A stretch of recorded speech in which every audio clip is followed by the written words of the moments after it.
Welcome to the world of ancient history, where great empires clashed for supremacy, and the fates of nations were decided on the battlefield. Today, we'll travel back in time to meet one of the most remarkable military leaders of all time, a man whose name still evokes awe and respect. Who was he, this enigmatic warrior who dared to challenge the eternal city itself, Rome, and nearly toppled it from its pedestal? Imagine the Mediterranean in the 2nd century BC. Two powerful states, two giants, locked in mortal combat. On one side was Rome, a young but rapidly growing republic, whose legions had already conquered Italy and begun expanding beyond its borders. On the other was Carthage, the ancient Phoenician city-state, master of the seas, whose trade routes stretched from the shores of North Africa to Spain and Sicily. It was a time when the world was much smaller, but the ambitions of the powers were boundless. It was in this seething cauldron of political and military passions that the man destined to change the course of history was born and raised. His name was Hannibal. His childhood was inextricably linked with his hatred of Rome. It is said that, while still very young, under the influence of his father, the renowned Carthaginian general Hamilcar Barca, Hannibal swore never to be a friend of Rome. This oath, perhaps forged within the family circle, became the guiding star of his life, determining his fate and that of the two greatest civilizations of their time. Hannibal's path to glory began not in Italy, but on the Iberian Peninsula, in the Spanish lands under Carthaginian rule. It was here, far from the eyes of the Romans, that he honed his military skills, assembled an army, and prepared for the decisive clash. Spain became the testing ground for his future victories. From here, from this distant province, he issued his first challenge to Rome, initiating the conflict that would go down in history as the Second Punic War. But the true legend of Hannibal was born not on the Spanish plains, but in his daring and incredible march across the Alps. Imagine this scene. A vast army, comprising not only infantry and cavalry, but also combat troops, moving through impenetrable snow-covered mountain passes into the heart of enemy territory. It was an act that captured the imagination of contemporaries and continues to fascinate historians to this day. The crossing of the Alps was more than just a military maneuver. It was a challenge to nature itself, a demonstration of the commander's unwavering will and genius. Arriving in Italy, Hannibal wasted no time. His first battles proved a true disaster for the Romans. At the Trebia River in 171 BC, he won his first major victory, demonstrating to the Romans that their traditional methods of warfare were powerless against his tactical genius. This was only the beginning. Next came the Battle of Lake Trasimene. Here, Hannibal employed a cunning ambush, luring the Roman army into a narrow gorge, where it was completely destroyed.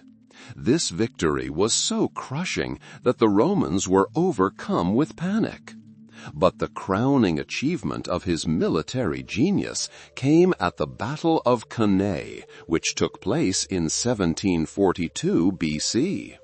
This battle has entered military history textbooks as an example of the perfect encirclement and destruction of the enemy. Hannibal, despite having a numerically inferior army, managed to defeat the Romans, killing over 50,000 of their soldiers. After Cannae, it seemed Rome was doomed. Hannibal was in Italy, his army invincible, and the Roman nobility was gripped by fear. However, instead of marching directly on Rome, Hannibal chose a different strategy. He decided to prolong the war, devastating the Italian lands and undermining the enemy's economy. He hoped that the Italian cities, dissatisfied with Roman domination, would join him. The Romans, realizing the full gravity of the situation, were forced to change their tactics. The aggressive but often unsuccessful generals were replaced by Fabius Maximus, nicknamed the Slow. His strategy was to avoid direct confrontation, wearing down Hannibal's army with guerrilla warfare and depriving him of supplies. This tactic, though seemingly passive, proved extremely effective. Gradually, thanks to persistence and a new strategy, Rome began to turn the tide of the war. A key role in this was played by the young and ambitious general Scipio Africanus. He realized that defeating Hannibal in Italy would be extremely difficult and decided to strike at Carthage itself, shifting the fighting to Africa. This daring campaign forced Hannibal to abandon Italy and return to defend his home city. The final battle of the Second Punic War took place near the city of Zama in 173 BC. Here, on African soil, two of the greatest generals of their time, Hannibal and Scipio, clashed. The battle was fierce, but Scipio ultimately emerged victorious, ending the decades-long conflict. After the war, Hannibal was not left in peace. Despite his defeat, his influence and authority remained considerable. He was forced to leave Carthage to avoid Roman capture and spent the rest of his life in exile, serving various kings and continuing to fight against Rome. His final years were filled with intrigue and attempts to organize resistance, but Rome was already too powerful. Hannibal's legacy is truly immense. He remains in history as one of the greatest strategists, feared by Rome itself. His tactical skills, his ability to inspire his army, his audacity, and his genius, all of this made him a legend. He demonstrated that even against a powerful empire, one can wage a successful war with intelligence, determination, and an unbending will. Hannibal's story is more than just a war tale. It's a story of human genius, of fortitude, of the struggle against fate. His mark on the history of warfare is truly eternal, reminding us that even in the darkest times, one man can change the course of events and leave an indelible mark on the memory of generations. At the center of our story is Hannibal, the great commander who challenged the mighty Rome. But to understand the scale of his feat, we must look to the past and imagine the world he lived in, a world divided between two great powers, Carthage and Rome. Carthage, located on the coast of North Africa, was the heir to the Phoenician civilization. Its inhabitants, skilled sailors and traders, built a prosperous empire whose trade routes extended far beyond the Mediterranean. Carthage was a city of contrasts, majestic temples and bustling markets, elegant palaces, and the humble dwellings of artisans. Life in Carthage was vibrant, filled with the aroma of spices, salty sea breezes, and the clink of coins. The Carthaginians valued wealth, enterprise, and the strength of their navy. Their society was built on the foundation of family clans and powerful merchant families who influenced the city's politics. On the other side of the Mediterranean, on the Apennine Peninsula, Rome was gaining strength. This city, according to legend, founded by Romulus in 1732 BC, began as a small settlement. But thanks to iron discipline, military organization, and an indomitable will to expand, Rome became a formidable force. The Romans were pragmatists who valued order, law, and military prowess. Their society was strictly hierarchical, with a clear division between patricians and plebeians. Daily life for Romans was subordinated to the rhythm of military service, agriculture, and civic duties. They built roads, aqueducts, and temples, laying the foundation for the future great empire. These two cities, these two worlds, were destined to clash. Their interests clashed in the struggle for dominance over trade routes, control of fertile lands, and influence in the Mediterranean region.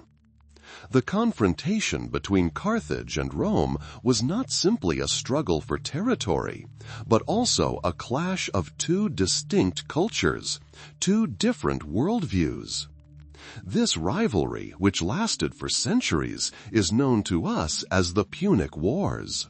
And at the center of this epic confrontation stood one man, Hannibal Barca. Hannibal's childhood was spent in an atmosphere steeped in rivalry with Rome. He was born around 221 BC to the noble Carthaginian general Hamilcar Barca. Hamilcar was one of the survivors of Carthage's defeat in the First Punic War, and the bitterness of this defeat sank deep into his heart. He saw Rome not just as an adversary, but as a threat to the very existence of Carthaginian civilization. From an early age, Hannibal witnessed these sentiments. His father, Hamilcar, sought to instill in his son not only military skills, but also an unwavering hatred of Rome. Daily life in the Barca household was subordinated to this goal. The boy grew up hearing tales of Roman treachery and the importance of Carthage regaining its lost glory. One of the most famous stories associated with Hannibal's childhood tells how Hamilcar took him with him to Spain, where he went to strengthen the Carthaginian position after the war. According to legend, before leaving, Hamilcar forced the young Hannibal to swear an oath on the altar. This oath, according to historians, was directed against Rome. Hamilcar is said to have asked his son if he hated the Romans. After receiving an affirmative answer, he demanded that Hannibal swear eternal hostility to Rome. This story may have its share of mythology, but it perfectly captures the atmosphere in which the future commander was formed. Hannibal's upbringing included not only military training, but also an education befitting Carthaginian nobility. He studied languages, including Greek, which was important for trade and diplomacy. He was taught strategy, tactics, history, and the basics of government. But the main thread running through all his studies was the idea of fighting Rome. Life in Spain, where the Carthaginians had extensive holdings, had a profound impact on Hannibal. He witnessed how his father governed territories, built an army, and negotiated with local tribes. This experience provided him with invaluable experience that would prove useful later on.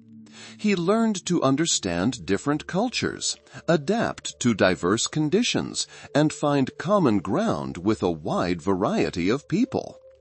By the time Hannibal came of age, Rome was already a powerful force. It controlled much of Italy and was expanding its influence beyond its borders. Carthage, despite its wealth and commercial might, felt increasing pressure from the Romans. Tensions between the two powers were rising, and it was clear that peaceful coexistence was becoming increasingly problematic. Thus, Hannibal's childhood and youth were inextricably linked with preparation for the coming war. He grew up in a family where hatred of Rome was passed down from generation to generation, and this attitude became an integral part of his personality. He was raised as both a warrior and an enemy of Rome, and this role was predetermined from his very birth. Hannibal's childhood and youth were spent in an atmosphere where hatred of Rome was not just a sentiment, but part of a family tradition. His father, Hamilcar Barca, a distinguished Carthaginian general, raised his son as his successor, instilling in him not only military skills, but also a deep-seated hatred of the eternal city. At a young age, when Hannibal was about 9 years old, his father brought him to the altar, where he swore eternal hostility to Rome. This oath, which became the cornerstone of his life, determined his future path. Hannibal's upbringing included not only military training, but also an education befitting Carthaginian nobility. He studied languages, including Greek, which was important for trade and diplomacy. He was taught strategy, tactics, history, and the basics of government. But the main thread running through all his studies was the idea of fighting Rome. Life in Spain, where the Carthaginians had extensive holdings, had a profound impact on Hannibal. He witnessed how his father governed territories, built an army, and negotiated with local tribes. This experience provided him with invaluable experience that would prove useful later on. He learned to understand different cultures, adapt to diverse conditions, and find common ground with a wide variety of people. By the time Hannibal came of age, Rome was already a powerful force. It controlled much of Italy and was expanding its influence beyond its borders. Carthage, despite its wealth and commercial might, felt increasing pressure from the Romans. Tensions between the two powers were rising, and it was clear that peaceful coexistence was becoming increasingly problematic. Thus, Hannibal's childhood and youth were inextricably linked with preparation for the coming war. He grew up in a family where hatred of Rome was passed down from generation to generation, and this attitude became an integral part of his personality. He was raised as both a warrior and an enemy of Rome, and this role was predetermined from his very birth.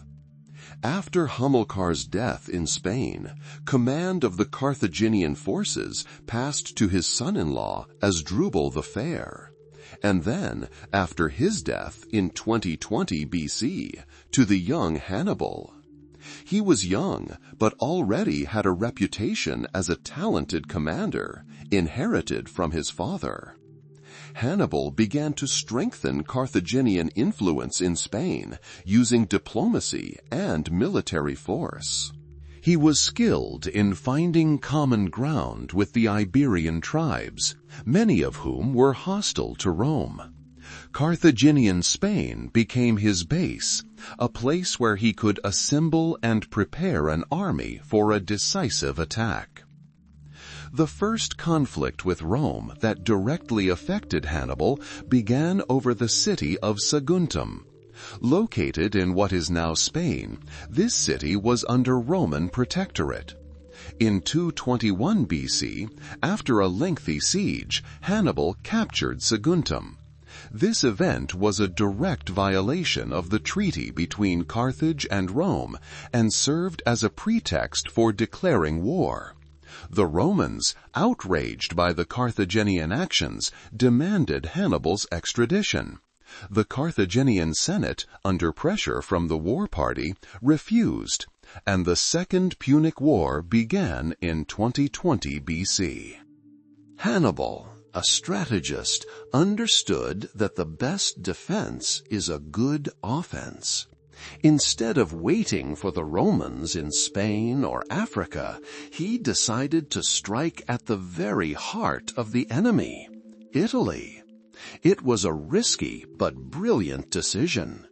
He understood that Italy, despite its might, was vulnerable, especially if attacked from the north, from territory the Romans considered safe. Before setting out on his campaign, Hannibal ensured that his rear in Spain was securely protected. He left his brother, Asdrubal, there with part of the army to maintain control of the territories and continue the fight. Hannibal himself assembled the most loyal and combat-ready units of his army, including experienced Numidian cavalry, Iberian infantry, and, most surprisingly, war elephants. These animals, exotic in Europe, were intended to be a formidable weapon against the Roman legions. Hannibal's journey from Spain to Italy was incredibly difficult. He crossed the Pyrenees and southern Gaul, where he encountered hostile tribes and harsh conditions. His army, numbering approximately 50,000 infantry and 9,000 cavalry, was constantly tested. Weather, disease, food shortages, and attacks from locals all took their toll on the numbers and fighting ability of his troops. However, Hannibal, with his charisma and military talent, was able to maintain the morale of his soldiers. He shared all their hardships with them, setting an example of fortitude and determination. The crossing of the Alps in 29 BC was the culmination of this incredible march. The route was virtually impossible for a large army, especially with war elephants.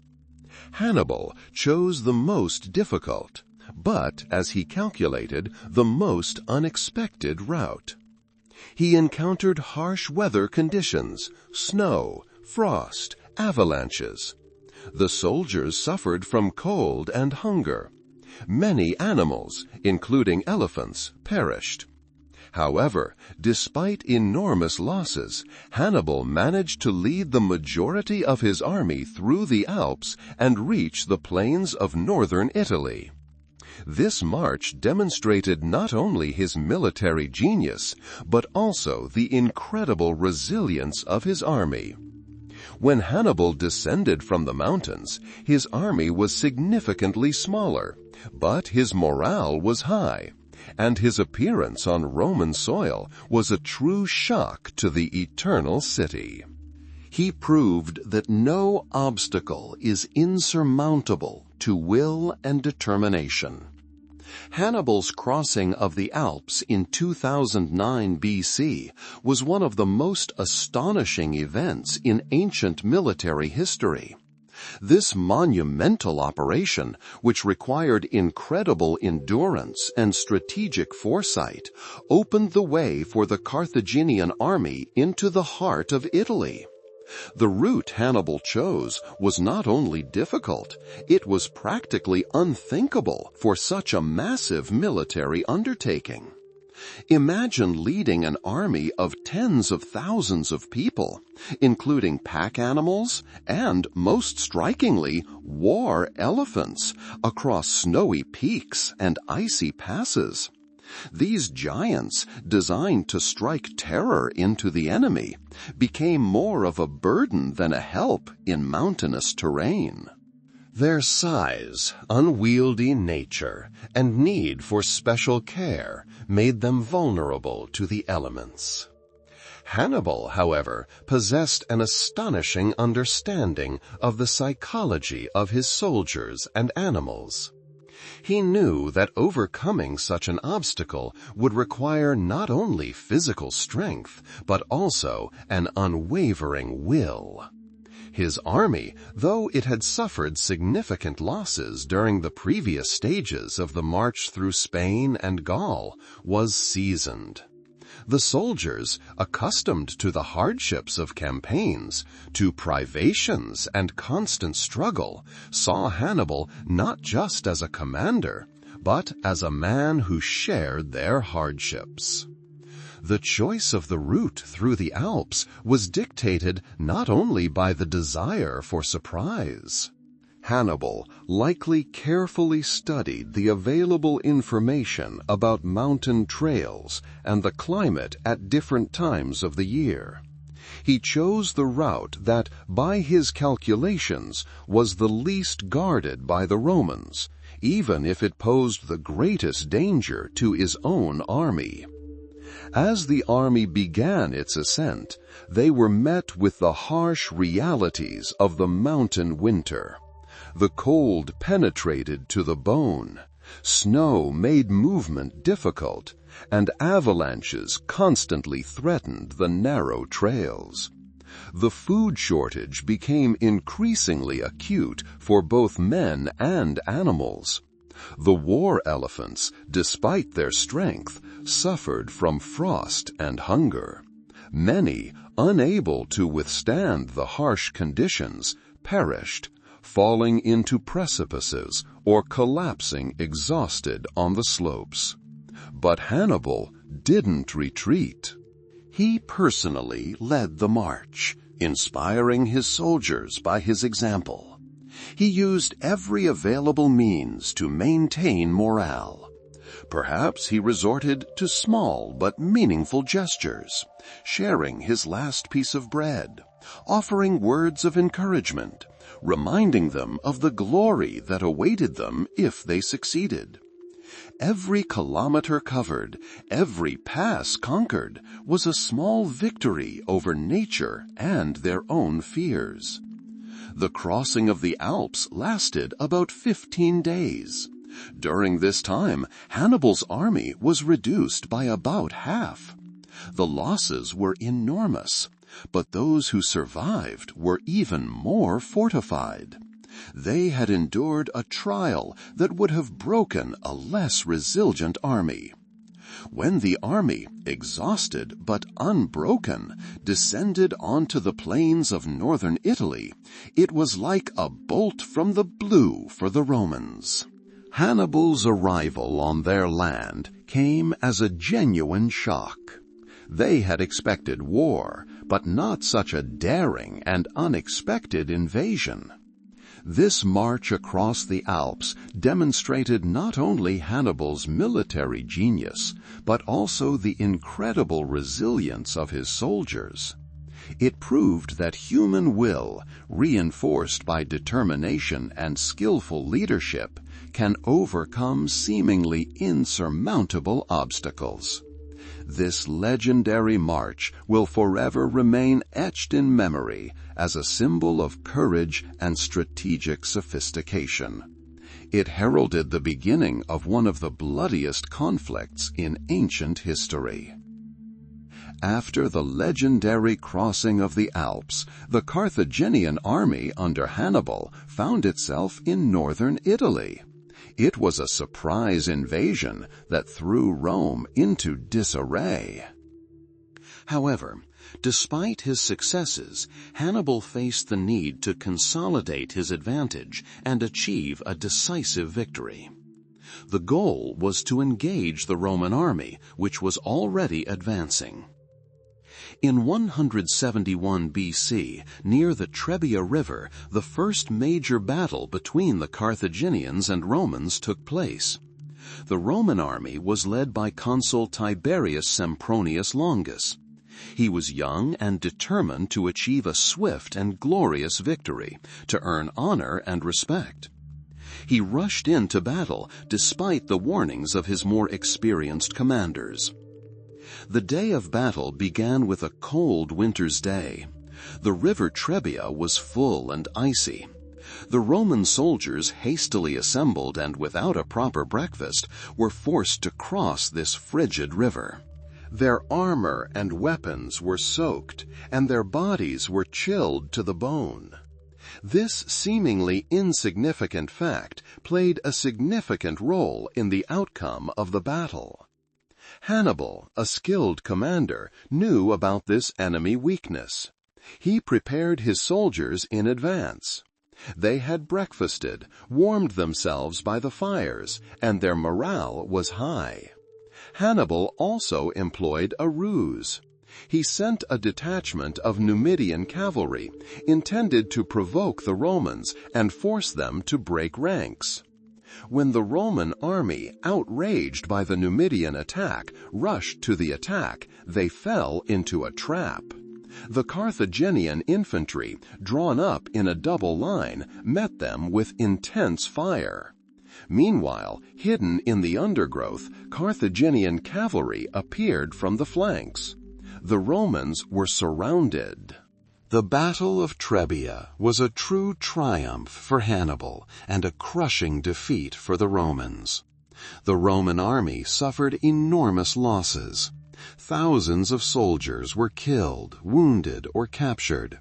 It was Rome's first major defeat in the war, and it demonstrated just how formidable an adversary Hannibal was. After this battle, it became clear that Rome faced an enemy superior in tactics and strategy. Hannibal demonstrated his ability to exploit the terrain, weather, and psychological state of his enemy. The Battle of the Trebia became a milestone in the history of military art, demonstrating that even the most powerful army can be defeated thanks to a brilliant general. This success inspired Hannibal to continue his actions in Italy. After his brilliant victory at Trebia, Hannibal continued his march through Italy, his fame growing while the Romans were in disarray. They sought new tactics, new hopes to counter the genius of the Carthaginian commander. Rome's next test came at the Battle of Lake Trasimene, which took place in 171 BC. Hannibal, tireless and always on the lookout for new opportunities, chose a picturesque yet treacherous location for his next confrontation. Lake Trasimene lay in a picturesque valley surrounded by hills and covered in dense thickets. It was here, between the lake and the steep slopes, that Hannibal decided to set his enemy one of the most famous ambushes in military history. The Roman army, this time commanded by Consul Gaius Flaminius, moved along the lakeshore.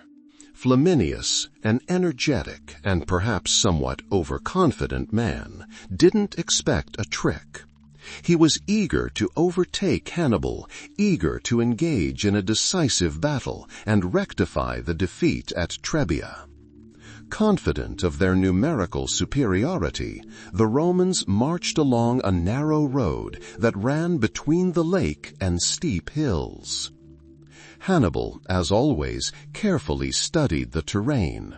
He knew that the narrow road and the proximity of the lake limited the Roman army's maneuverability, leaving them vulnerable. Several days earlier, he had secretly deployed his troops. The bulk of his army, including infantry and elephants, was hidden behind the hills, while light infantry and some cavalry were concealed in the dense thickets on both sides of the road. Carthaginian cavalry was also sent to distract the Romans and force them to advance. Early in the morning, when the sun was just beginning to illuminate the valley, the Romans set out along the road.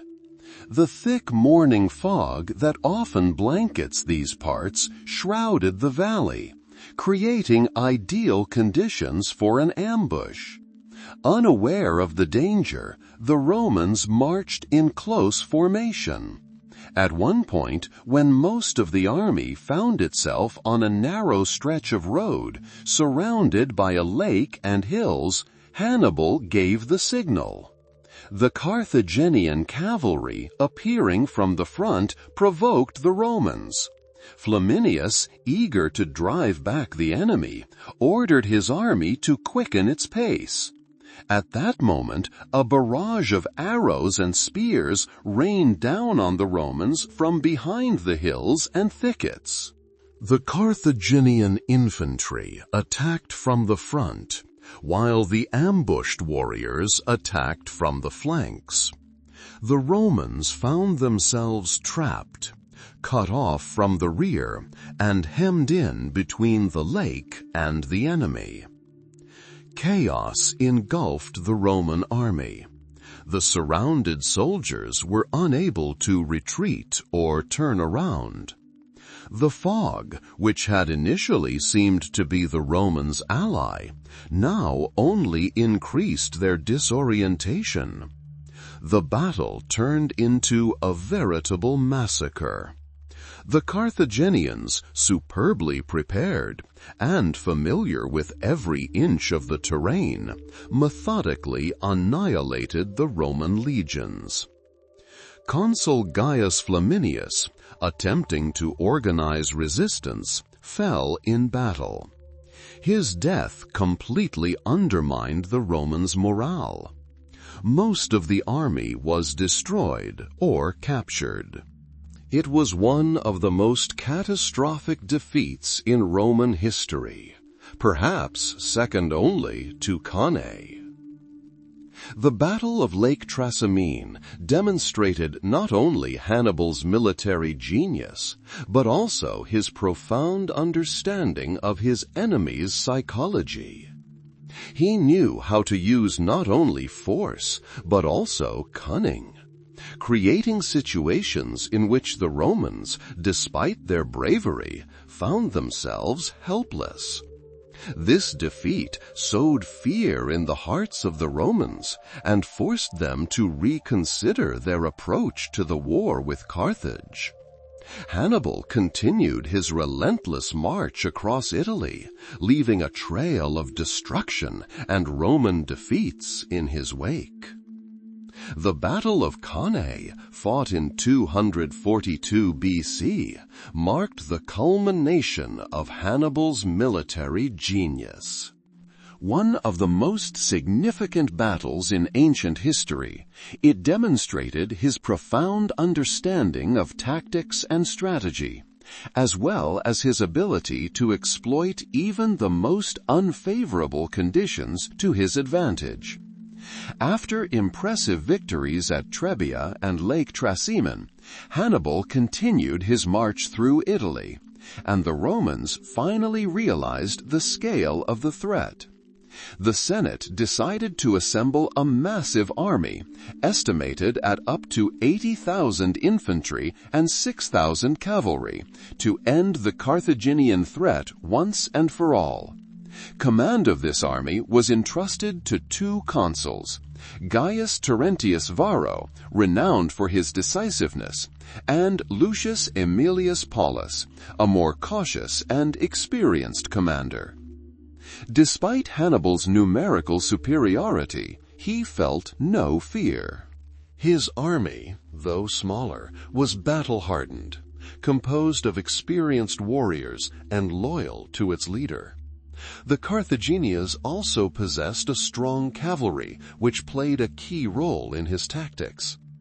At dawn in August 204 BC, the two armies met near the small town of Cannae, located in Apulia, southern Italy.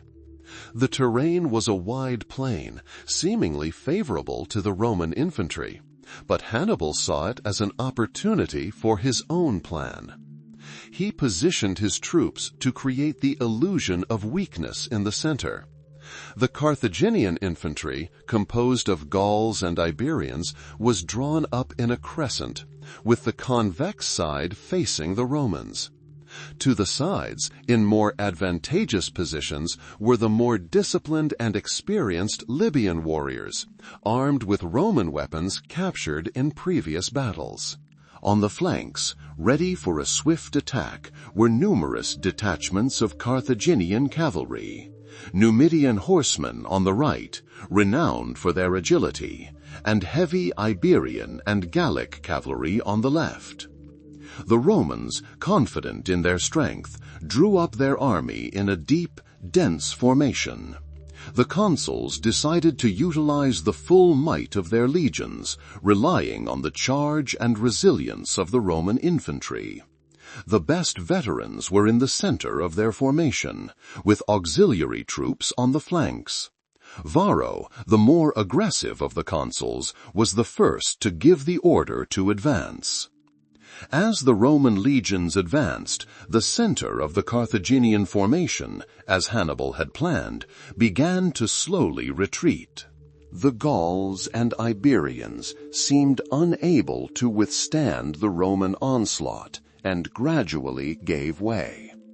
The Romans, seeing this, further consolidated their ranks, seeking to break through the enemy's defenses. However, this retreat was only part of a cunning plan.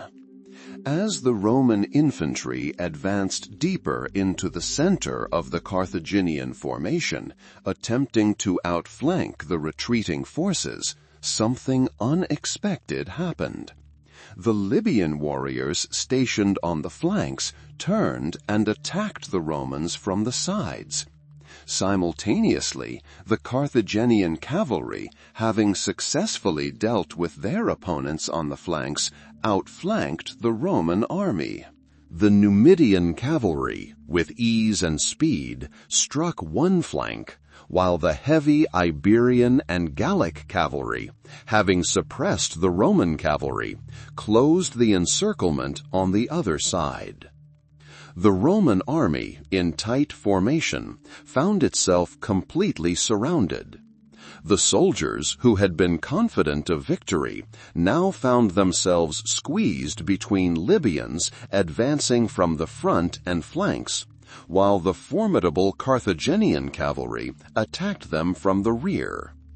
In the cramped quarters and chaos caused by the encirclement, the Romans were unable to effectively use their weapons, fight, or even deploy. The Battle of Cannae devolved into a monstrous massacre. The Carthaginians, acting in a coordinated and methodical manner, began to destroy the Roman legions. Hannibal, observing the battle from a hill, demonstrated his complete command of the situation. He skillfully directed his forces, seizing every opportunity to inflict maximum damage on the enemy. Roman losses were astronomical. Estimates range from 50 to 70,000 Roman soldiers, including the consul Lucius Aemilius Paulus. Gaius Terentius Varro, despite his attempts at resistance, was forced to flee the battlefield. It was one of the most crushing defeats in Roman history, striking lasting fear into the hearts of the Romans and becoming a symbol of Hannibal's military genius. Military historians still study Hannibal's tactics at Cannae. His ability to exploit terrain, enemy psychology, and various types of troops, especially cavalry, to create a double envelopment became a classic example of military art. This battle marked the pinnacle of his career in Italy, demonstrating that even against a numerically superior enemy, victory can be achieved through intelligence, cunning, and flawless execution. After his triumph at Cannae, which seemed a harbinger of imminent victory, Hannibal faced a difficult strategic choice. He was deep in enemy territory, in Italy, where his army, though battle-hardened, was far from its home shores, and Rome, despite its crushing defeat, remained a powerful force. Instead of marching on Rome, which would have been an extremely risky undertaking, Hannibal chose a protracted tactic. His goal was not so much to conquer the city as to undermine its dominance over its allies. He understood that the Roman Republic rested on alliances with numerous Italian cities and tribes. If he succeeded in winning them over, Rome would find itself isolated and its resources depleted. Therefore, Hannibal began his advance through southern Italy. He did not seek quick, decisive battles, preferring to besiege cities that remained loyal to Rome and persuade or force those that wavered to defect. During this period, Italian life continued as normally as the war allowed. Peasants continued to cultivate their lands, albeit under the constant threat of raids. Cities went about their daily lives, but with a sense of unease. Trade suffered, of course, but did not cease completely. The Roman authorities, having recovered from the shock of Cannae, began to reconsider their strategy. It was clear that direct clashes with Hannibal's army were now extremely dangerous. Hannibal, for his part, sought to present himself not simply as a conqueror, but also as a liberator from the Roman yoke. He showed respect for the customs of the conquered peoples, tried not to disrupt their religious practices, and preserved their self-government as much as possible. This helped him win the sympathy of the local population. However, despite his success in winning over some cities, such as Capua, the second largest city in Italy, and many Samnite and Apulian communities, Hannibal was unable to achieve a complete break between Rome and its allies. Many cities, despite the threat or even the fact that their neighbors had defected to the Carthaginians, remained loyal to Rome. Their loyalty was bolstered not only by fear of Roman retribution, but also by long-standing trade and political ties. Hannibal's army, composed of a diverse group of peoples, Numidians, Iberians, Gauls, and Libyans, was also struggling. It lacked a steady supply of reinforcements and resources from Carthage. The Carthaginian government, wary of their commander's rise to power and unwilling to devote all its resources to the Italian campaign, sent only limited aid. This meant Hannibal had to rely primarily on what he could scrounge up in Italy and on recruiting local mercenaries, which was not always reliable. Meanwhile, Rome, though weakened, did not surrender. Its strength lay in its tenacity and ability to recover from defeat. The Senate, despite the horror caused by Cannae, did not negotiate with Hannibal. Instead, they began to resort to a new tactic, which soon acquired its name and became a symbol of Roman fortitude. This new strategy was designed to wear down the enemy, deprive them of the ability to inflict further crushing blows, and gradually regain control of lost territories. The Roman response, Fabius Maximus and the new tactics. After the crushing defeat at Cannae, which seemed irreparable, the Roman Senate faced a choice: either capitulate or seek a new path. And Rome, despite the deep wound, refused to bow. It chose the latter path, the path of tenacity and wisdom. It was at this critical moment that a man emerged whose name became synonymous with caution and strategic restraint. Quintus Fabius Maximus Vericosus. He was nicknamed Cunctator, meaning slow or slow. This nickname, initially given to him with a hint of disdain, later became a mark of respect for his brilliant strategy. Fabius Maximus was an experienced military leader who had already held consular positions and had a long career. He understood perfectly well that a head-on clash with Hannibal's army, seasoned in battle and led by a brilliant general, would now be suicidal. The Roman army needed to rebuild and rethink its tactical approaches. Fabius Maximus proposed a completely different approach to war. His strategy was to avoid pitched battles, wear down the enemy with small skirmishes, cut their supply lines, and gradually, step by step, recapture lost territory. Fabius Maximus's idea was simple, but it required incredible discipline and patience. He understood that Hannibal, being in a foreign land, needed a constant supply of food and reinforcements. If he were deprived of this, his mighty army would begin to weaken.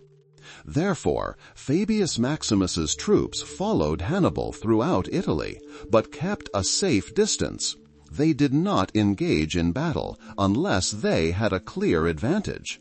Instead, they burned fields, poisoned wells, and destroyed villages that could have served as shelter or a source of resources for the Carthaginians.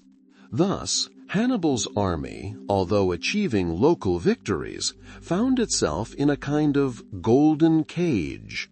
It could move, but it could not find food and was unable to deliver a decisive blow. This tactic was extremely unpopular among the Roman populace and many military leaders.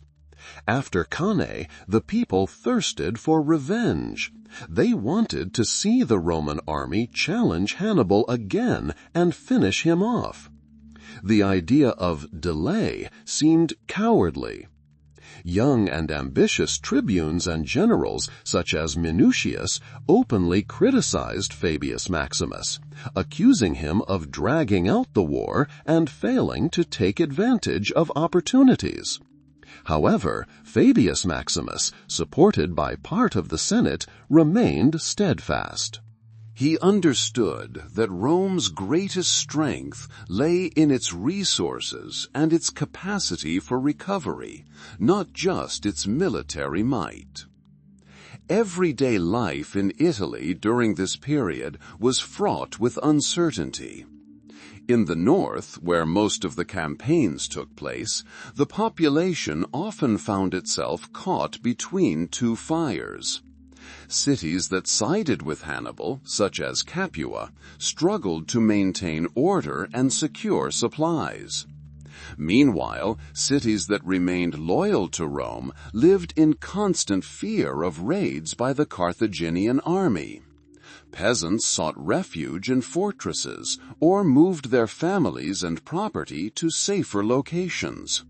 Trade routes became less reliable, which affected the economy.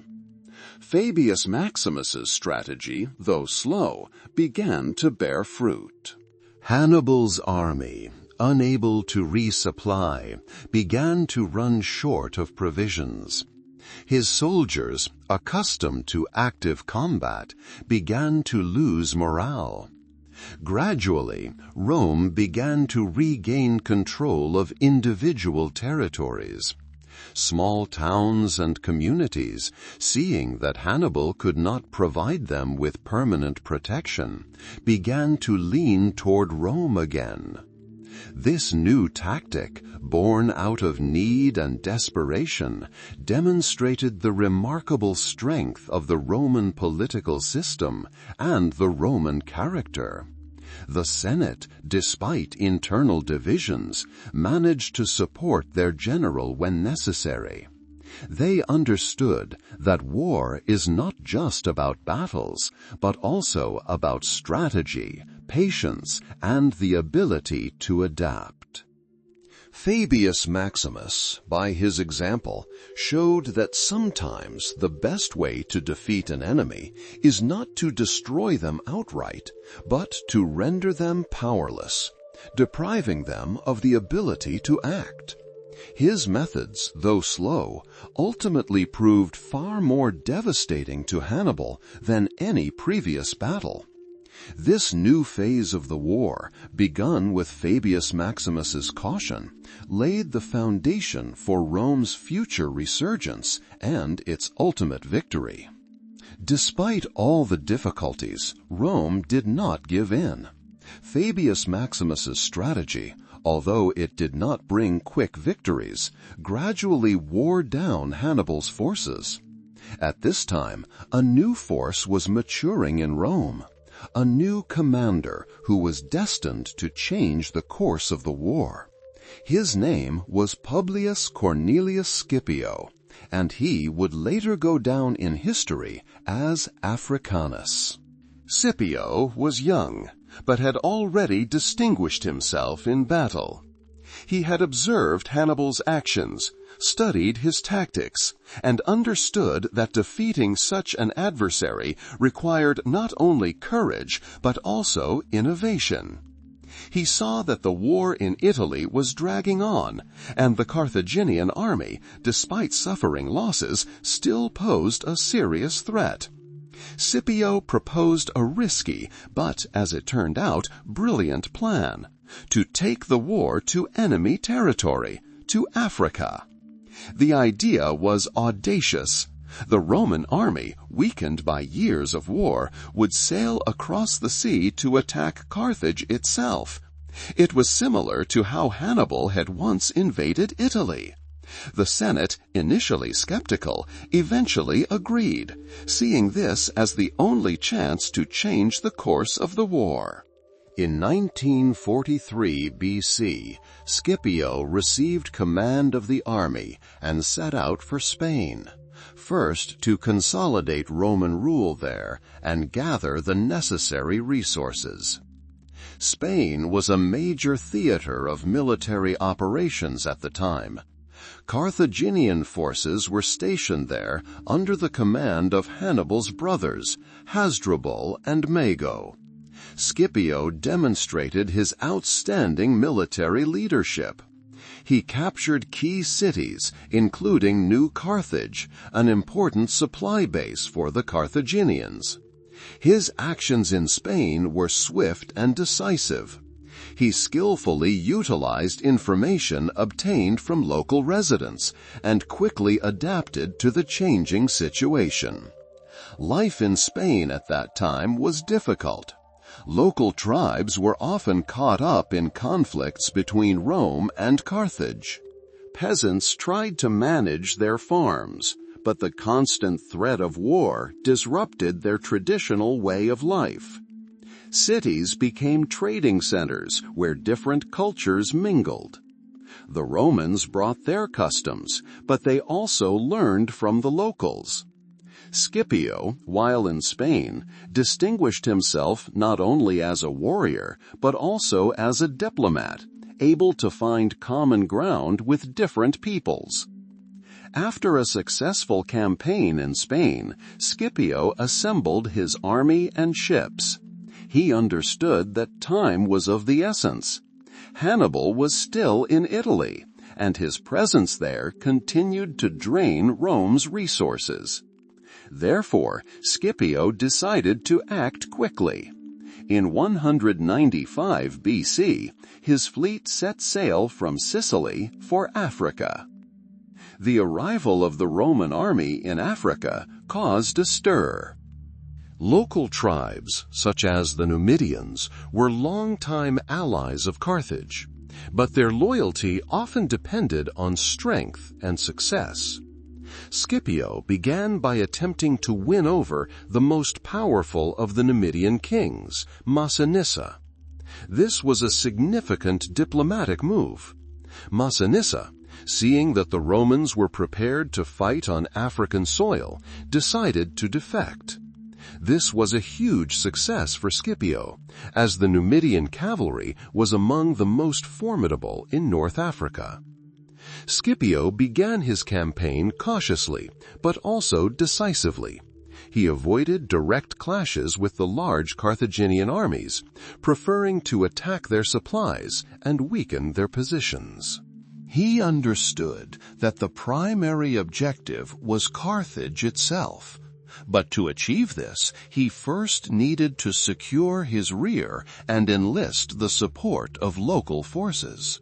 He besieged and captured small towns, demonstrating his strength and resolve. Carthage, under threat, was forced to recall Hannibal from Italy. This was a decisive moment. Hannibal, who had fought successfully for so many years on foreign soil, now had to return to his homeland to defend it. He arrived in Africa, gathering the remnants of his forces and recruiting new soldiers. Tensions were mounting. Both sides prepared for the final battle that would decide the fate of the Second Punic War. Scipio, backed by Massinissa and his Numidian cavalry, was ready for the decisive battle. He chose the battlefield based on the terrain and the disposition of his troops. His army was well organized, and his soldiers were inspired by the prospect of victory on home soil. The Carthaginian army, though composed of experienced warriors, was weakened by years of war and the need to defend itself. This new phase of the war, led by Scipio Africanus, demonstrated Rome's resilience and adaptability. The Romans didn't simply defend themselves, they went on the offensive, taking the war into enemy territory. It was a bold and far-sighted strategy that ultimately led to a turning point in the war. Scipio, following Hannibal's example, employed innovative tactics and demonstrated that even in the most difficult circumstances, a path to victory could be found. His campaign in Africa became one of the most striking examples of Roman military genius. It was during this period, when the war was reaching its peak and the fate of Carthage hung in the balance, that Hannibal, the great commander, found himself forced to return to his homeland. He had left behind the Italian lands where he had spent more than 15 years winning victories and sowing fear in the hearts of the Romans. Now Africa, his native continent, awaited him, demanding his presence for its protection. Scipio Africanus, the Roman general, proved himself an outstanding strategist, successfully shifting military action to Carthaginian territory.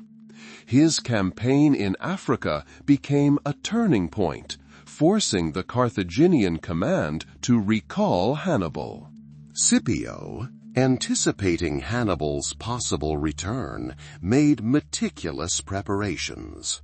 He understood that facing the greatest general of his time would require his utmost concentration and the use of all available resources. He formed an alliance with the Numidian king Massinissa, whose cavalry was renowned for its speed and maneuverability. This cavalry proved invaluable in subsequent battles. Scipio chose the site for the decisive battle, a plain near the city of Zama, also known as Zama Regia. This location was not chosen at random. It provided ample room for cavalry maneuver and also allowed the Roman infantry to deploy into battle formation. Upon arriving in Africa, Hannibal faced a difficult task. His army, though battle-hardened, was smaller in number than Scipio's. Furthermore, he had to recruit new soldiers, including inexperienced recruits. Nevertheless, Hannibal enjoyed unquestioned authority among his troops, and his presence inspired confidence. He also counted on the support of the Carthaginian nobility and populace, but the political situation in Carthage was unstable, and not everyone was ready to give him his full support. The year was 2052 BC, when the two great armies met at Zama. Scipio formed his troops in 3 lines. The first line consisted of veterans, the second of new recruits, and the third of the allied forces. He also placed his cavalry on the flanks and elephants in the center, intended to break the enemy lines. Hannibal, for his part, also used elephants, but his formation was more risky. He placed his veterans in the center, hoping they would withstand the Roman onslaught. On the flanks, he placed mercenaries and then Carthaginian militia. The battle began with a charge of elephants. Hannibal hoped they would sow panic among the Roman ranks, as had happened before. However, Scipio had anticipated this move. The disciplined Roman legionaries did not panic. They opened fire with their missile launchers, and as the elephants approached, they opened passages between their ranks, allowing the animals to rush past unharmed. Some elephants were wounded and panicked, charging back, causing damage to Hannibal's troops. After the failure with the elephants, the main battle began. The Roman infantry, well trained and disciplined, began to advance slowly but surely. Massiniss's Numidian cavalry, with superior speed, outflanked the Carthaginian army and attacked its rear. This was a crushing blow. The Carthaginian army found itself trapped between the Roman infantry and the Numidian cavalry. Despite the enemy's superior numbers and the failure of his elephants, Hannibal continued to fight with his characteristic tenacity. He personally led the battle in the center, attempting to support his soldiers. However, the forces were unequal. The Roman legionaries, inspired by Scipio's presence and the prospect of final victory, fought with incredible courage. The Carthaginian army began to retreat and then dispersed completely. The Battle of Zama ended in a complete Roman victory. It was Hannibal's first and last major defeat. Carthage, deprived of its main military force, was forced to sue for peace. The Second Punic War, which had lasted more than 16 years, came to an end. The peace treaty concluded in 2051 BC was extremely harsh for Carthage. The city was forced to pay a huge indemnity, renounce all its overseas possessions, and limit its navy. For Hannibal, this defeat was a personal tragedy. He, who had terrorized Rome for so many years, now found himself defeated. However, even in defeat, he demonstrated his nobility. He did not flee the battlefield, but remained with his soldiers, trying to save as many lives as possible. After the Battle of Zama, Hannibal did not abandon his efforts to defend his city. He participated in Carthage's political life, attempting to reform its administration and strengthen its defenses. However, the Romans, fearing his return, continued to pressure Carthage. Ultimately, Hannibal was forced to flee his homeland.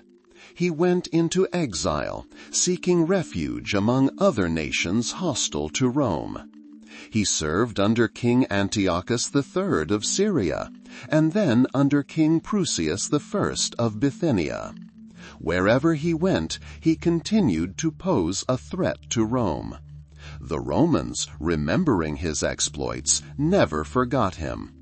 They sent agents after him, and finally, in 1905 BC, Hannibal, cornered, chose death rather than the shame of capture. He took poison to avoid falling into Roman hands. The Battle of Zama marked the culmination of the Second Punic War. It was a battle that determined the course of Mediterranean history for centuries to come. Rome, victorious, became the dominant power in the region, and its empire began its rapid expansion.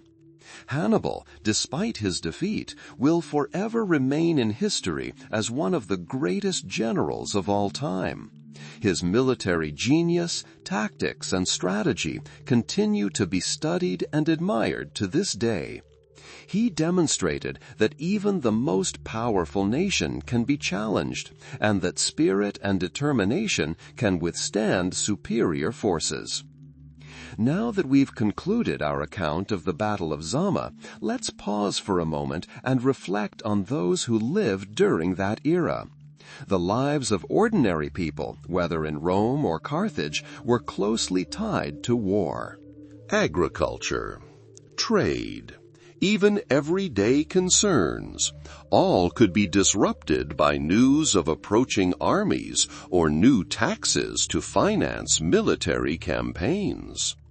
In the countryside, life flowed more leisurely, but even there, men often went off to war, leaving women and children behind. Cities were centers of crafts and trade, but also places where news and rumors gathered, where people discussed politics and military events. Food at that time was simple but nutritious. The staple diet consisted of grains, wheat, barley, and millet. They baked bread and cooked porridge from these grains. Vegetables, fruits, and legumes were also consumed. Meat was eaten infrequently, mostly on holidays. They drank water, wine diluted with water, and fermented milk drinks.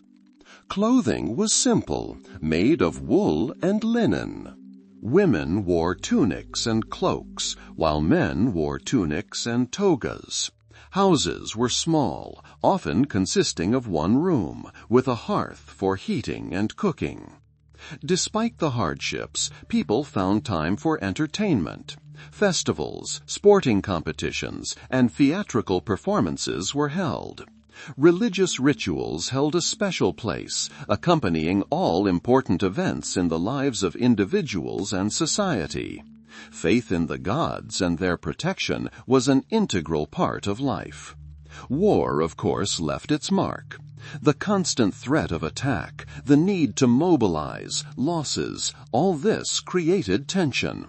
But at the same time, victories brought pride and strengthened a sense of community.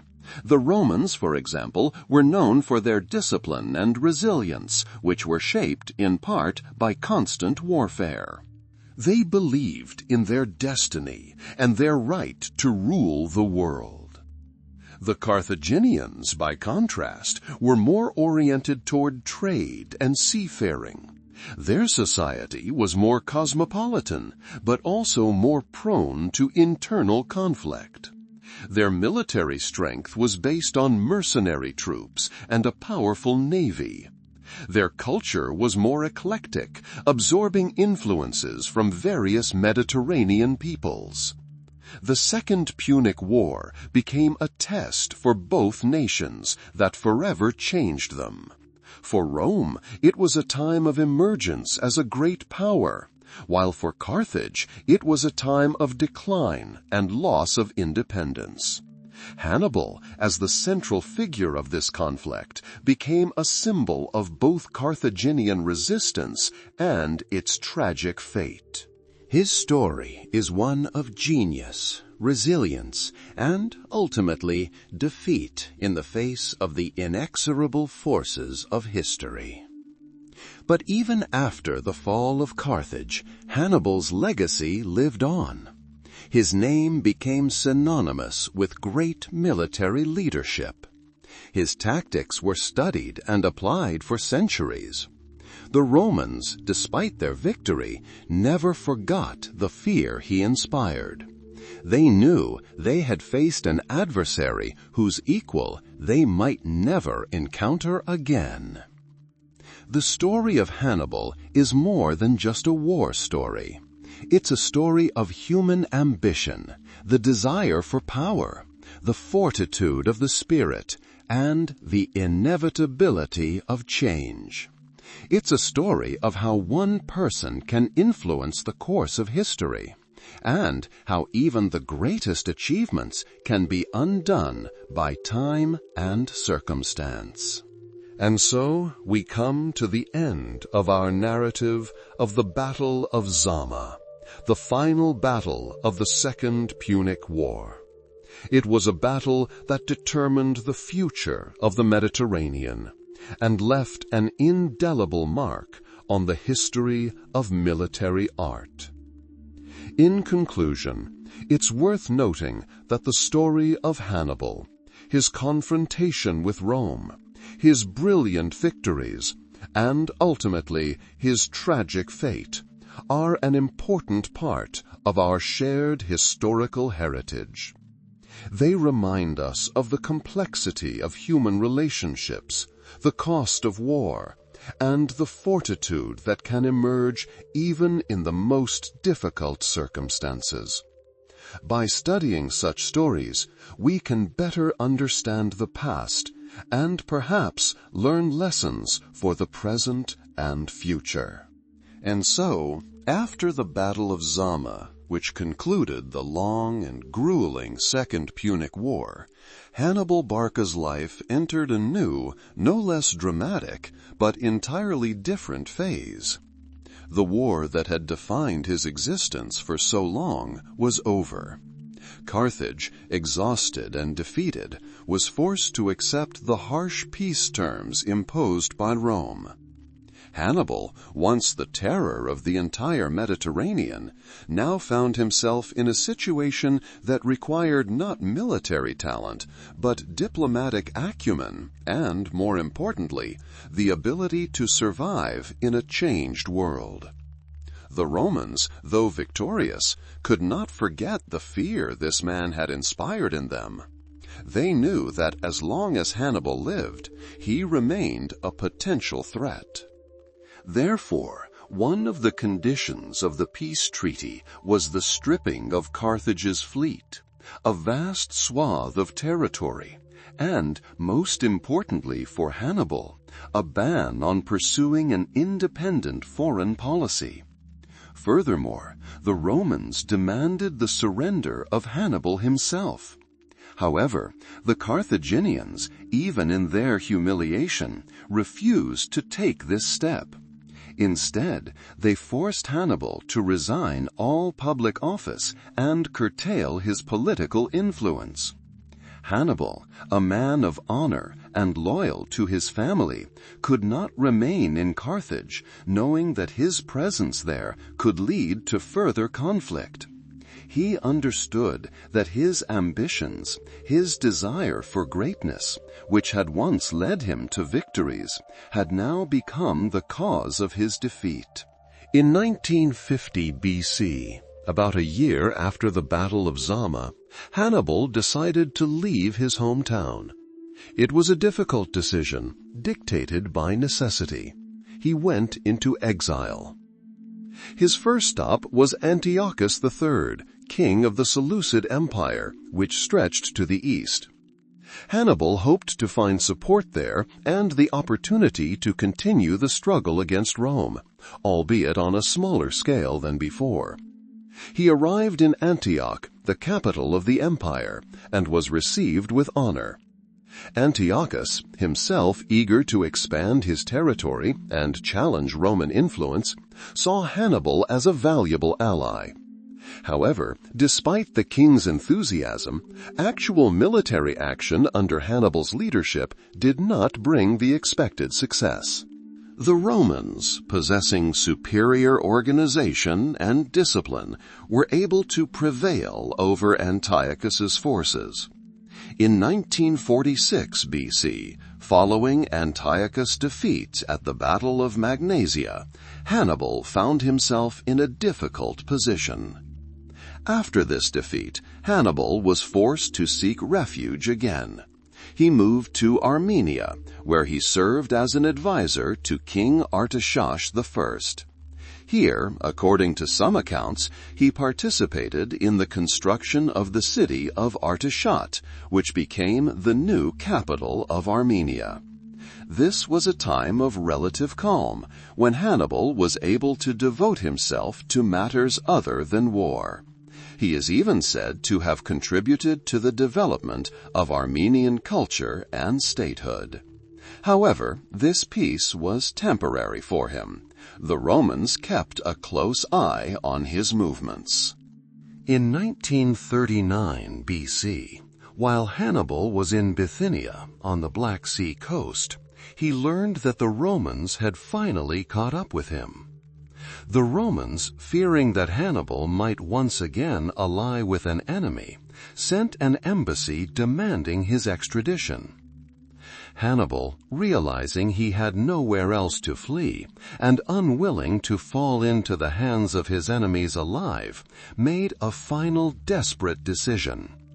He took poison, which, it is said, he always carried with him in case of such a disaster. This occurred in 1938 BC. Hannibal was about 65 years old. His death marked the end of an era. The man who held mighty Rome in fear for so many years, who had crossed the Alps and achieved brilliant victories, died in exile, far from his homeland. His final years were marked by constant anxiety, a search for refuge, and the realization that his dreams of Carthaginian greatness had remained unfulfilled.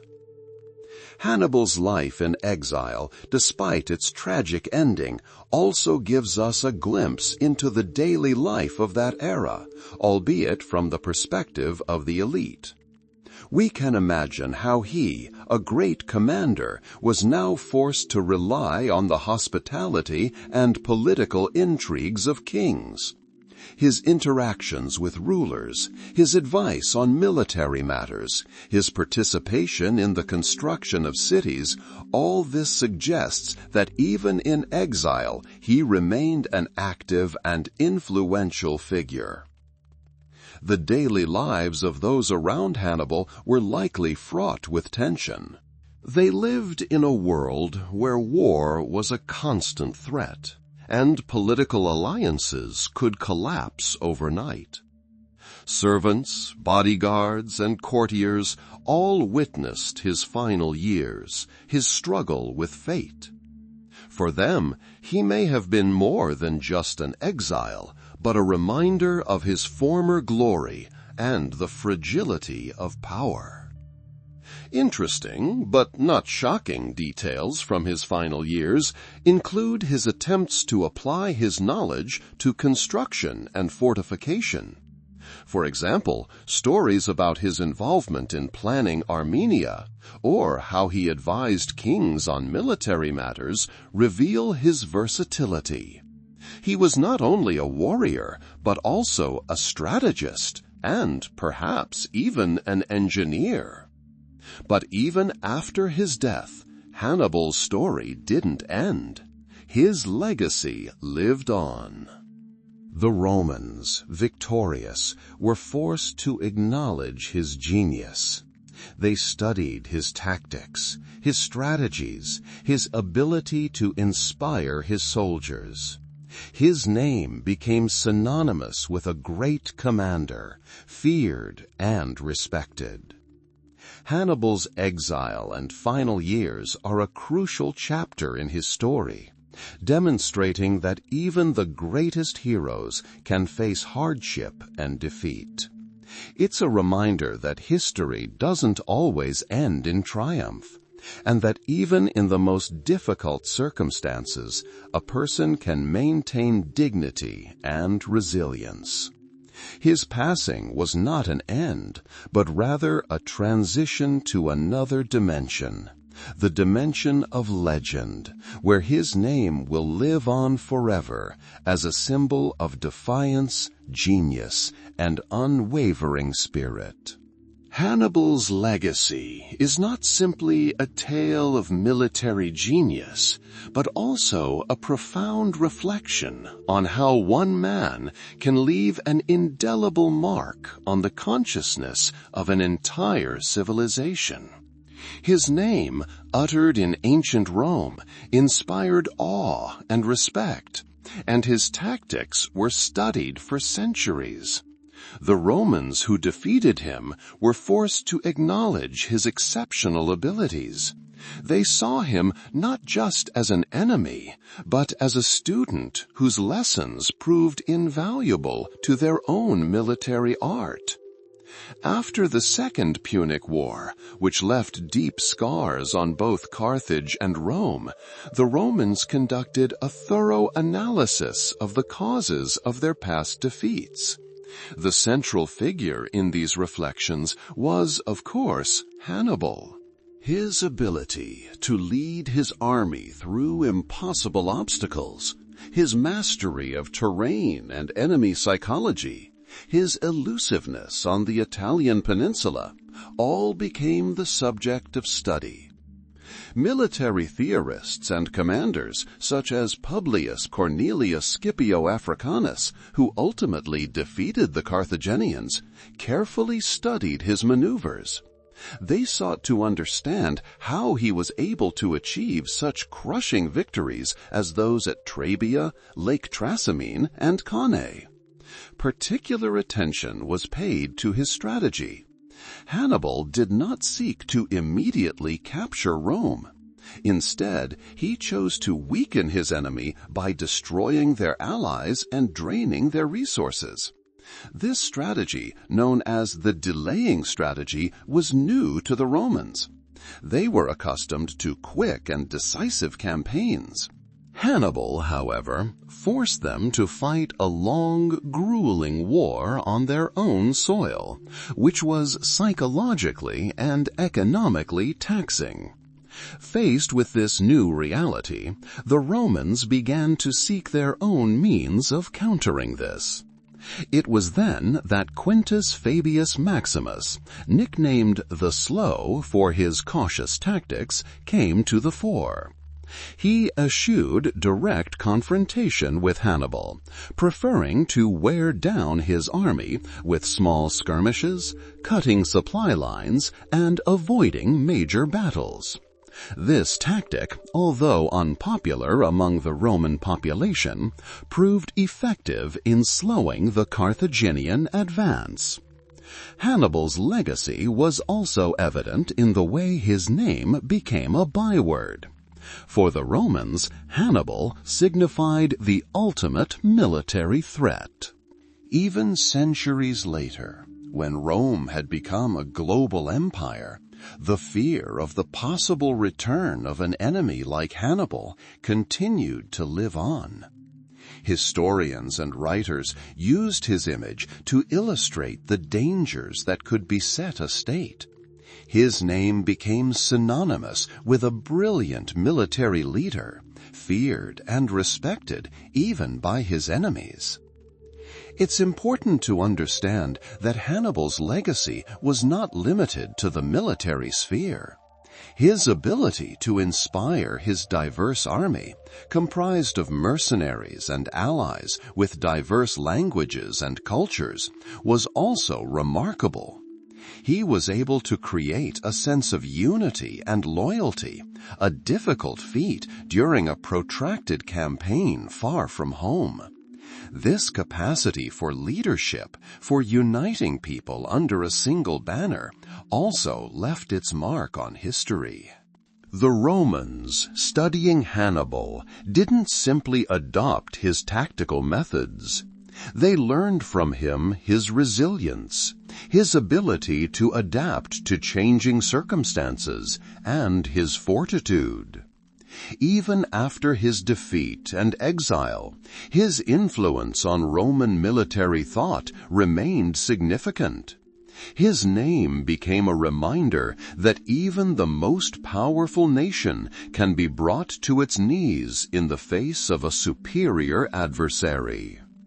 In the daily lives of Romans of that time, especially during wars, Hannibal's image was ubiquitous.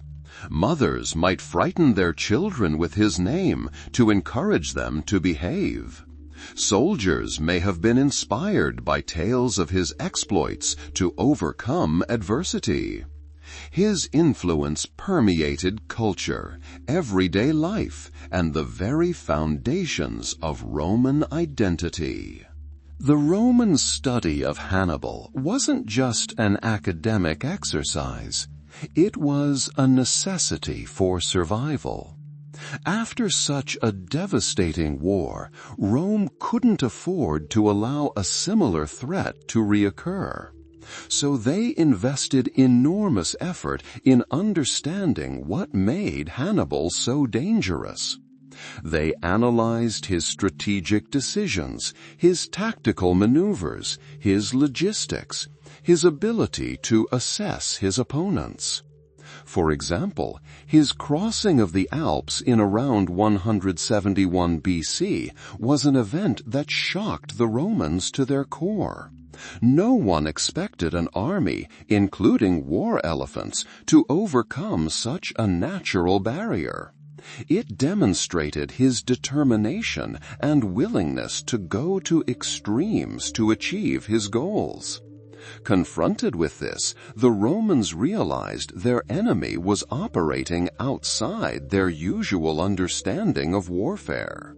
The battles of Trebia, 2023 BC, and Lake Trasimene, 2022 BC, were particularly instructive.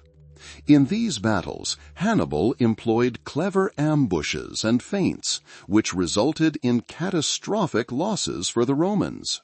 For example, at Lake Trasimene, he lured the Roman army into a trap along the lake shore, where it was completely surrounded and annihilated. This demonstrated to the Romans that they could not rely solely on their numbers and strength. They needed to develop more subtle and flexible tactical approaches. The Battle of Cannae, 2019 BC, marked the pinnacle of his military genius. There, Hannibal, with a numerically inferior army, was able to encircle and destroy a larger Roman force. His pincer tactic, in which the center of his army retreated, luring the Romans deeper, while his flanks outflanked and closed the encirclement, became a classic of military art. This battle left a deep scar on the Roman psyche. It showed them how vulnerable they could be in the face of true genius. After Cannae, many of Rome's allies in Italy defected to Hannibal. This was perhaps the most dangerous moment for Rome. The Eternal City seemed on the brink of collapse. However, as we've already mentioned, Hannibal was unable or unwilling to march on Rome. This decision remains a subject of debate among historians. Perhaps he lacked sufficient siege weapons. Perhaps he feared strengthening the city's defenses. Or perhaps he was pursuing his strategy of weakening the Roman Republic through its allies. Hannibal's influence on Rome was so great that his name became part of Roman culture. In the works of Roman authors such as Livy and Polybius, Hannibal is portrayed as a remarkable yet dangerous adversary. His image was used to illustrate various virtues and vices. He was an example of both military skill and, in the eyes of the Romans, treachery and cruelty. Even after his expulsion from Carthage and his final years spent wandering and attempting to resist Rome, his legacy lived on. The Romans, having become the dominant power in the Mediterranean, continued to study his tactics. His name became a symbol of a challenge Rome overcame, but one that forever changed it. Hannibal's influence can be traced not only in military history, but also in the formation of Roman identity. Faced with such a powerful adversary, Rome was forced to mobilize all its resources, both material and moral. This forged the Roman spirit and strengthened their sense of unity. Victory over Hannibal became one of the cornerstones of Roman national pride. It can be said that Hannibal unwittingly played a vital role in the formation of the Roman Empire. His actions forced Rome to become stronger, more organized, and more sophisticated in military affairs. He became a mirror in which Rome saw its own strengths and weaknesses and began to improve upon them. Thus, Hannibal's legacy is multifaceted. It contains lessons in military strategy and tactics studied for centuries. It is also a cultural phenomenon, with his name becoming a symbol of a great adversary. And finally, it is a contribution to the formation of Roman identity, forged in the struggle against him. He was a strategist feared by Rome, but who ultimately helped it become what it became. His name is forever etched in history as a symbol of great defiance and unyielding spirit. And so, as we come to the end of our journey through the life and deeds of Hannibal, we can confidently say that his story is more than just a tale of battles and conquests. It is a story of a clash of civilizations, of unwavering will, and of how even the most formidable challenges can become a source of growth and development. We have seen how two mighty cities, Carthage and Rome, vied for dominance in the ancient world. We have followed the path of the young Hannibal, whose childhood was marked by an oath that determined his future destiny. We have accompanied him through the trials of Spain, through the legendary crossing of the Alps, which still amazes with its audacity. We have witnessed his brilliant victories at Trebia, Lake Trasimene, and, of course, at Cannae, where he demonstrated the pinnacle of his military skill. We also learned about the protracted strategy he employed in Italy and how Rome, faced with such a formidable adversary, was forced to seek new approaches and develop its military thinking. The emergence of Fabius Maximus with his cautious tactics, and then Scipio Africanus, whose bold campaign in Africa led to a turning point, demonstrate how struggle hardens and forces us to seek new solutions. And finally, the Battle of Zama, which ended the Second Punic War, marked the culmination of this long and grueling conflict. We also touched on Hannibal's final years, his exile, and his attempts to continue the struggle. But even in these wanderings, in his quest to resist Rome, the same unbending will that made him a legend was evident. And so, looking back on this entire journey, we see that Hannibal's legacy extends far beyond military victories and defeats. He became a symbol of a challenge that Rome overcame, but which forever changed it. Faced with such an adversary, Rome was forced to mobilize all its resources, both material and moral. This forged the Roman spirit, strengthened their sense of unity, and became one of the cornerstones of their national pride. It can be said that Hannibal, unwittingly, played a vital role in the formation of the Roman Empire. His actions forced Rome to become stronger, more organized, and more sophisticated in military affairs. He became a mirror in which Rome saw its own strengths and weaknesses and began to improve upon them.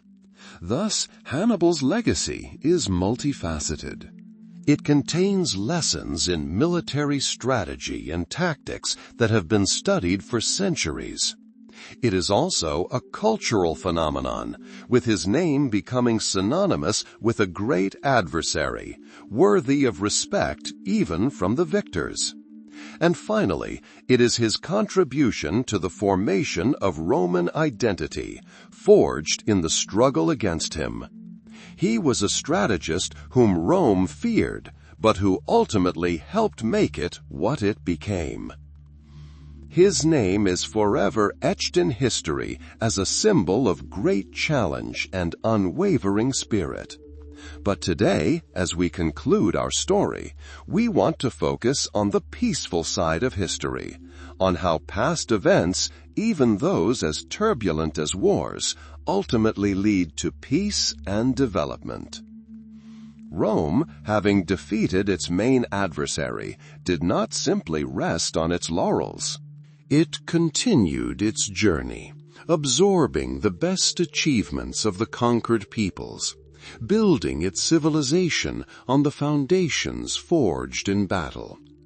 This struggle, paradoxically, contributed to the development of culture, law, architecture, and philosophy.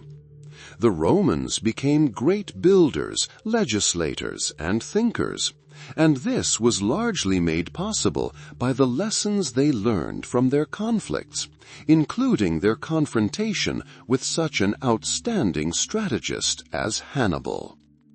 Today, when we reflect on the past, we see not only the drama and destruction, but also the seeds sown for the future. Hannibal's story reminds us that even in the most challenging moments of history lies the potential for further growth.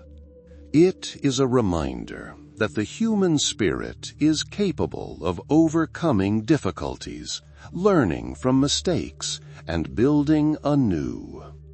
Let this story be a quiet reminder that history, even the most dramatic, can be contained within the calm flow of time. Let it be a source not of anxiety, but of understanding how the past shapes the present. Let it give you a sense of completion, peace, and confidence that all events, no matter how turbulent they may seem, are part of a greater, ongoing process.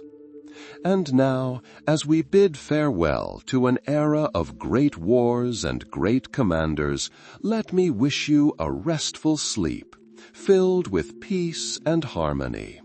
May thoughts of the past fade, leaving only the quiet joy of learning and a feeling of deep, serene peace.